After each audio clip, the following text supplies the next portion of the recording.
There's a powerful film that's being released this month from the American Family Association. It's called Culture Warrior, and it's been 6 years in the making.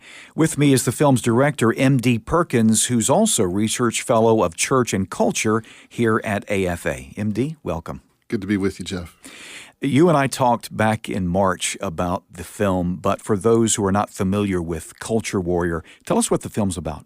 Culture Warrior is a documentary about Don Wildmon, and the subtitle is Don Wildmon and the Battle for Decency, because we're talking about the history of Don, but more specifically, Don's involvement in the fight and the foundation of AFA, the founding originally as the National Federation for Decency, those initial concerns about immorality on television, raunchy TV shows and things like that grew into a concern over pornography and the proliferation of that in our society and the harmful impact of that, and all the other various culture war battles that Don was engaged in over his time leading the ministry. 6 years, that's a long time. Yeah. Give me a sense of why this project began in the first place. Well, the idea was that we wanted to create a piece that would be a legacy piece about Don and the ministry, but also to really help us understand why what Don was doing mattered. And, you know, part of why it takes so long on a project like this, there's always a lot of little intricate details that go into creating a project like this. You know, I like to explain to people making a movie is a bit like building a house and writing a book. Both of those things at the same time. You know, you're working with a lot of other people who are experts in certain aspects of the field, and you've got to coordinate across disciplines with other people, but you also do a lot of minutiae, detailed research and trying to articulate things in a way that's going to make sense to someone further down the line. And so there had been a couple of books that Don had written, but they didn't cover the full scope of his history and life. So we had to do a lot of first source research ourselves, reading back through the archives of the AFA Journal that go all the way back to the foundation of the ministry, reading a lot of the things that Don had written, listening to talks that he gave to try and understand not just what he was concerned about, but the way in which he addressed issues, the way he was concerned, the emphasis that he brought, so that all of those things could come through in the project like this, so that it could really be that legacy piece that would testify to who Don was and what his concern was for generations going forward, so that they would understand and know where that came from. You know, and watching you do this research over the past year or so, you were really immersed in a lot of the history of AFA, but not only AFA, the history of the United States and our culture as Americans and where we've come morally since the sexual revolution of the 1960s. Yeah. So you really have a good picture in your mind. Is that what you wanted to convey into the film was, okay, this is what America was like in those crucial early days of the culture war, and kind of how one man responded to that? Yeah, that was very important for me, Jeff, because to me, I think Don has been so misrepresented in the media throughout history, throughout his time. You know, he started off, he was a bit of a novelty. That's how he was treated by the national media. But then he began to have a little bit of success, and then that immediately turned on him. And so the way that he was presented nationally within the media was always as this kind of culture grouch, frustrated about things, angry, fundamentalist would be a term that people would throw around, even though Don would often say, I'm a United Methodist, I could never be called a fundamentalist. But it didn't matter. You know, the terms and those kinds of ideas have stuck and even are still sticking today in terms of how people and Christians think about the culture war and think about these certain touchstone battles within our society today. So it was important for me to place the context of Don, not just why he was concerned individually, but why he was right to be concerned about these things happening in society. Why was pornography such an issue? I mean, people forget about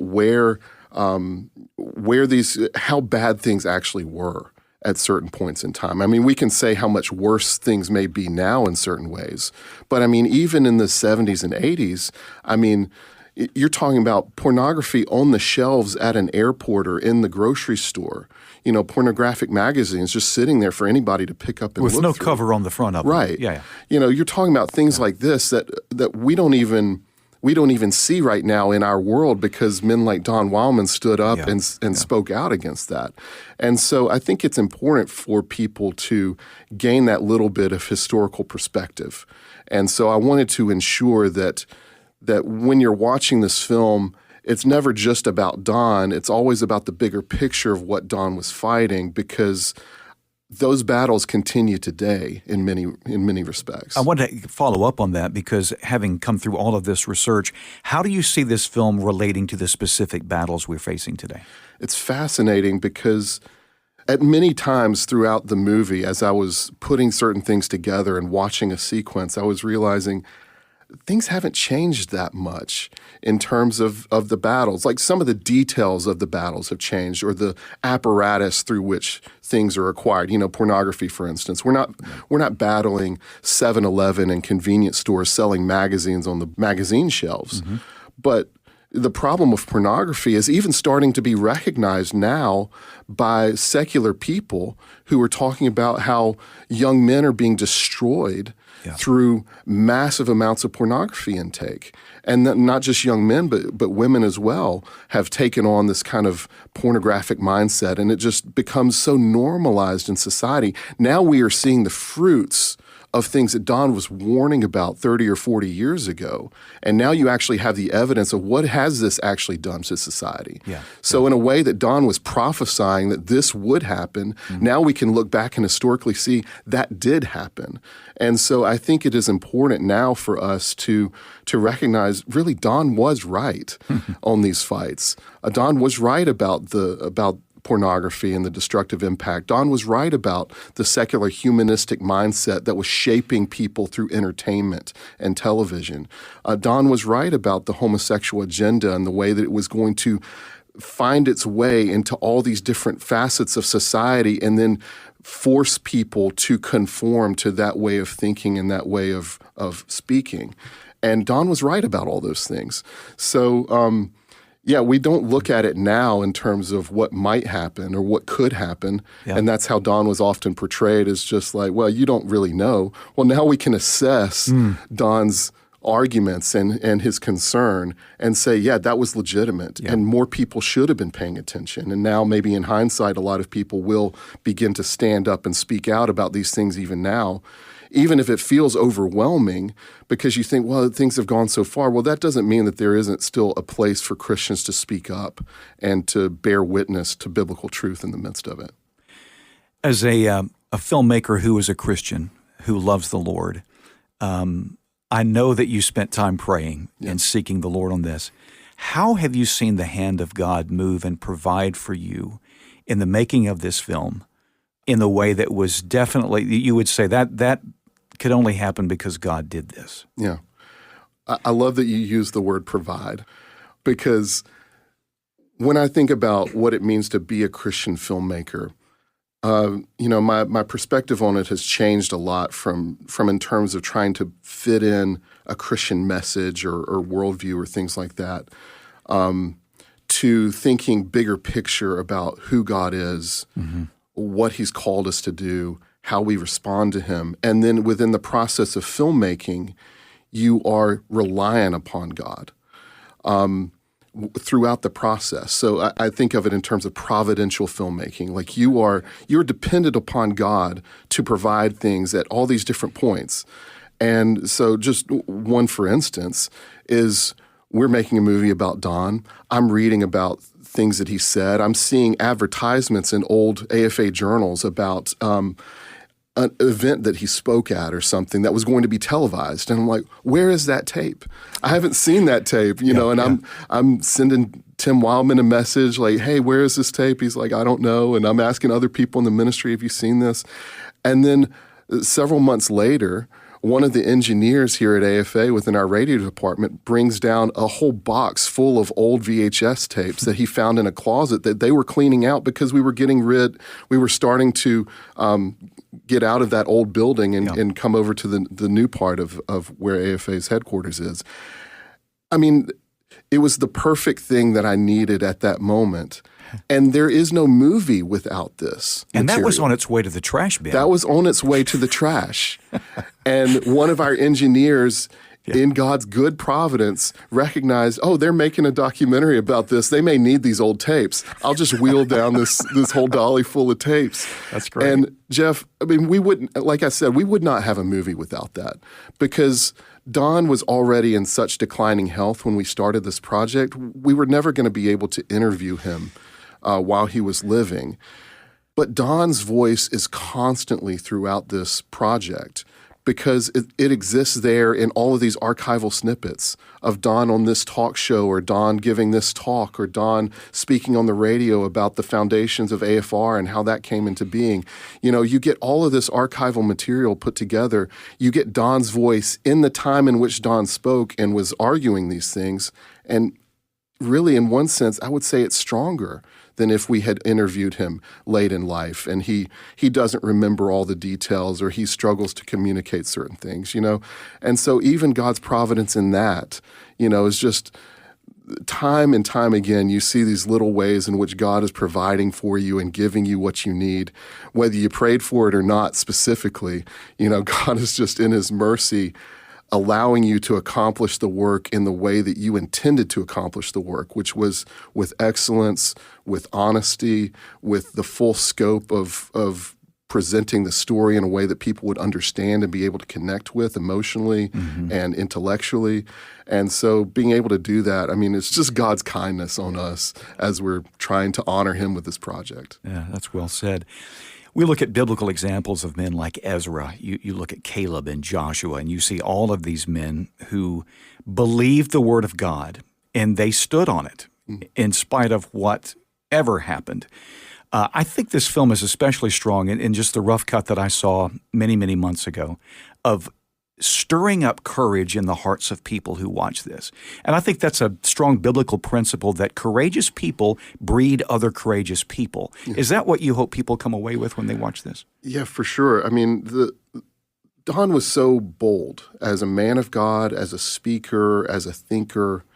And you might have the tendency to think, well, that can't be me, because I don't have that same gifting, or I don't have that same communicative ability, or even I don't even see all the pieces that he sees and fits together. But regardless of whether you see yourself as a Don Wildmon or not, I think part of Don's legacy really is his ability to inspire other people to feel like that they have a part in this. They don't have to stand up and be Don Wildmon in their version of it, but there's a part that they could play in this, whether it is making a call, whether it is sharing an article with somebody to try and convince somebody of a position or the danger of something, or all of these different things. Don would often say, one person can make a difference. And it isn't about you standing up and being him. It's about you doing whatever God has called you to do, whatever he's laid on your heart to do, right. Whatever he's given you as a point of concern and emphasis that is stirring up within you. And so that's what I hope people take away from this documentary, is a recognition, one, that Don was right to be concerned, but two, that you can serve God in a way that is similar to Don, in that you're trusting God. Don had this saying, it's well worn here at AFA. God doesn't call us to be successful, he calls us to be faithful. Now, the beauty of that statement is it puts the emphasis on faithfulness, not on success, or how we might define the success of an effort or a movement or, some piece of action. But it's recognizing that God placed a burden on you to do something, and you were compelled to do it. And out of faithfulness and obedience to God, you did it. And then you're trusting that God has whatever the results or fruit of that is, that's in his hands to determine the fruitfulness or the success, quote unquote, of that effort.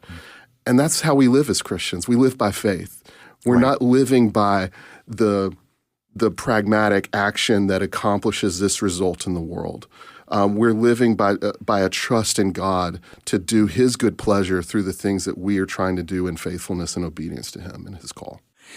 Tell us about your team before we bring the interview to a close, because I know you got a great team around you, and you're at the point now where you're depending upon them to pull these last pieces together. Who is your team, and tell us about them? Yeah, so there's Austin Brooks, who's our director of photography, but he also works with me as an editor. He's the head of AFS department, but he also handles a lot of the details of making sure everything is technically accurate and color correction and things, these little minute adjustments that people don't know happen within the editing phase happen, through Austin's touch.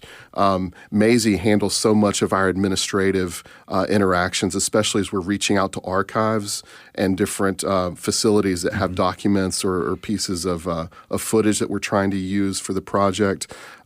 Kyle and John are our two audio guys, and they are responsible for helping to make sure that we have the right kinds of sound effects that happen underneath things. You use a piece of footage, and if it plays silently, it's okay, but if you can add a little bit of ambient noise or a sound effect that kind of emphasizes that, it just sits with you differently as a viewer.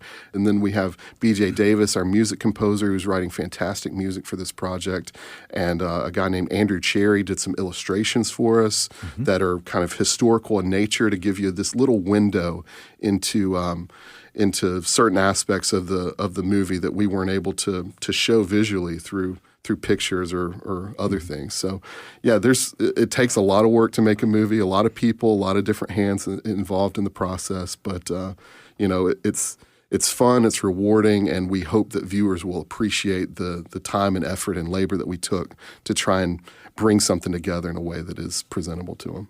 Let's tell people how they can watch the film. How can they get it? Where do we go, Michael? Well, November 12th is kind of considered the big public release of this documentary. Okay. It will be available through a website called culturewarrior.movie. Culturewarrior.movie is the main website where we're driving people toward. But if you're interested to see this ahead of time, if you already give to the ministry and you're a Great Commission partner, you will have early access to this project. And if you want to have early access, you can become a Great Commission partner. And that gives you, 2 weeks ahead of time, we're kind of making it available to people who have been longtime donors or giving to the ministry in that way. Okay. And so it'll be available for online streaming. We'll also be starting to send DVDs out before the end of the year for people who want to be able to receive a copy and put it in at their house. So, okay. Yeah, culturewarrior.movie. Culture Warrior, the new film from American Family Association, speaking with our director, M.D. Perkins. M.D., thank you for being with us, and congratulations. Thank you.